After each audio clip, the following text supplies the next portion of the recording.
In a major push to India's military modernization, the Defence Acquisition Council has cleared a sweeping set of defence proposals worth nearly 2.38 lakh crore rupees. Chaired by India's Defence Minister, Mr. Rajnath Singh, the approvals mark one of the most significant capability expansion in recent years, from long-range strike systems to transport aircraft and combat drones. The decision span land, air and maritime domains. The three key takeaways stand out: extended range BrahMos missile, a new medium transport aircraft program, and the induction of remotely piloted strike aircraft. Three decisions, one message: India is preparing for the next generation warfare.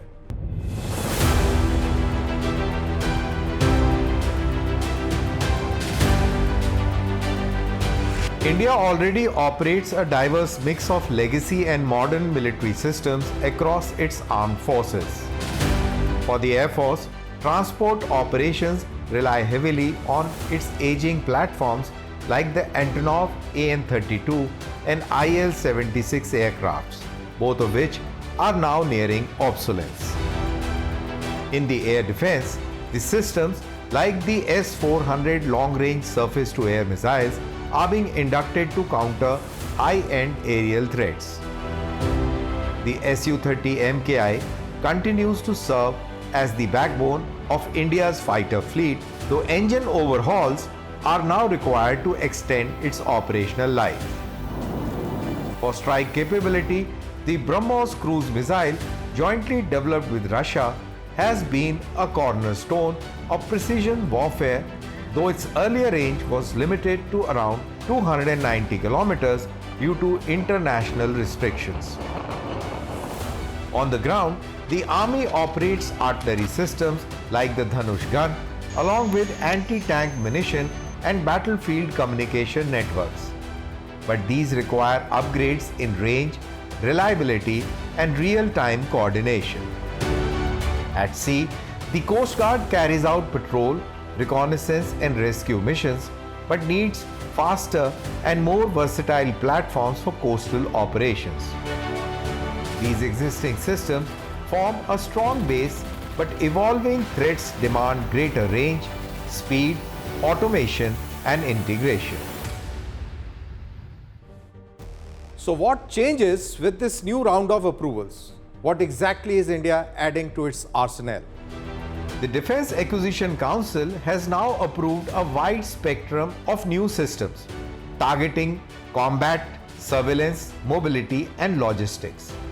For the Indian Army, key approvals include the Air Defence Tracked Systems for real-time air defence control and reporting, armor-piercing tank ammunition to boost anti-tank lethality, high-capacity radio relays to ensure secure and fail-proof communications, Dhanush gun system upgrades to enhance long-range artillery strike capability, and runway-independent aerial surveillance systems for improved battlefield surveillance.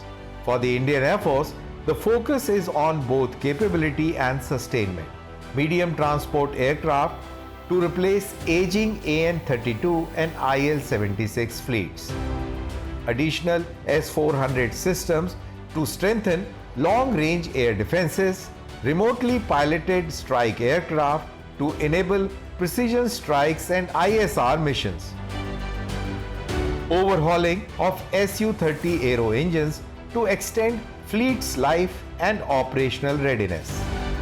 For Coast Guard, heavy-duty air cushion vehicles for high-speed coastal patrols, reconnaissance, search and rescue and logistics. Together, these systems aim to strengthen India's combat readiness across all domains. But beyond numbers and platforms, the real question is, how do these systems change India's battlefield advantage? One of the most significant upgrades come from the extended range BrahMos missile. Now being developed with a range of nearly 800 kilometers, it marks a major leap from its earlier 290 kilometers limitation. This extended reach enables deep strikes on high-value targets, greater standoff capability for naval platforms, reduced risk to aircraft and ships launching the missile. For the Air Force, this means striking targets without entering contested airspace. And for the Navy, it expands maritime dominance across larger areas. At the same time, the Medium Transport Aircraft program addresses a critical logistic gap. The new aircraft is expected to carry 18 to 30 tons of payload, operate from semi-prepared airstrips, and enable rapid troop and equipment deployment. This is crucial in high-altitude regions like Ladakh and Arunachal Pradesh, where logistics often determines operational success. Beyond combat, it will support humanitarian missions, disaster relief, and strategic airlift operations. Then comes a transformational shift: remotely piloted strike aircrafts. India's plan to induct 4 squadrons signals a move from surveillance drones to offensive unmanned systems. These platforms will conduct precision strikes, loiter over battle zones for extended durations, operate in high-risk environments without risking pilots. Future warfare could see drone swarms overwhelming the air defenses, AI-assisted targeting, and integrated man-unmanned operations. In parallel, systems like S-400 enhance air defense against long-range threats, while improved communication and surveillance systems ensure battlefield awareness and coordination. Taken together, these upgrades will enhance combat effectiveness, surveillance depth, mobility and logistics, and overall multi-domain integration. This is not just modernization, it's capability transformation. And while the capability boost is clear, when will these systems actually enter the service? In the current financial year alone, the DAC has approved 55 proposals worth 6.73 lakh crore rupees and signed contracts worth 2.28 lakh crore rupees across 503 proposals. Both figures mark the highest ever in a single financial year. This indicates not just intent but execution at scale. The focus is clear: strengthen indigenous production, reduce import dependency, and accelerate capability building across all forces. These systems will play a crucial role in bridging current gaps while preparing for future threats.